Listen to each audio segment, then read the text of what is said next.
வேலூர் மாவட்டம் குடியாத்தம் கங்கை அம்மன் கோயில் திருவிழா காப்பு கட்டுதல் மே மாதம் தொடங்கி 12ஆம் தேதி அம்மனுக்கு திருக்கல்யாண உற்சவம் நடைபெற்றது.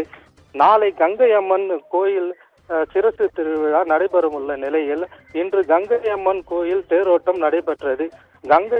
கோயிலில் கங்கை அம்மனுக்கு சிறப்பு பூஜைகள் செய்யப்பட்டு உற்சவ அலங்காரம் தேரில் வைக்கப்பட்டது.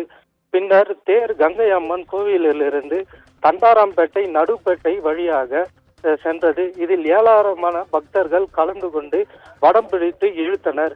நடுவழி எங்கும் பக்தர்கள் உப்பு மிளகு தேர் மீது இறைத்து வேண்டுதலை நிறைவேற்றினர்.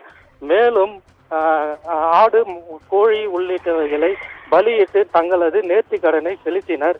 கங்கை அம்மன் தேரோட்டத்தை முன்னிட்டு முக்கிய வீதிகளில் மோப்பனாய் வரவழைக்கப்பட்டு சோதனை மேற்கொள்ளப்பட்டது. இதுல ஏராளமான போலீசார் பாதுகாப்பு பணியில் ஈடுபட்டனர்.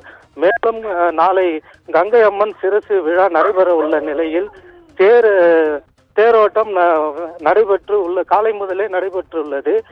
தற்பொழுது தேர் வேகமாக இழுக்கும் போது தேர் சக்கரத்தின் கட்டுப்பாட்டை இழந்துள்ளது. அதாவது தேர் சக்கரத்தில் தண்ணீர் ஊற்றி இருந்ததாலும் தேங்காய் இளநீர் போன்றவை வைத்திருந்ததாலும் தேர் சக்கரம் மற்றும் சாலையில் தண்ணீர் வைத்திருந்ததாலும் வழுவழுப்பான தன்மை இருந்ததால் கட்டுப்பாட்டை இழந்து சக்கரம் அருகே இருந்த கால்வாயில் இறங்கியுள்ளது. இதனால் சிறிது நேரம் பரபரப்பு காணப்பட்டது. குடியாத்தம் நகராட்சி மூலம் ஜேசிபி மற்றும் வாகனம் வரவைக்கப்பட்டு மற்றும் தனியார் ஜேசிபி வாகனம் வரவைக்கப்பட்டு தற்பொழுது அரை மணி நேரமாக போராடி மீட்பு பணியில் ஈடுபட்டனர். மீண்டும் தேரோட்டம் தொடங்கியது. இதனால் சிறிது நேரம் பரபரப்பு காணப்பட்டது.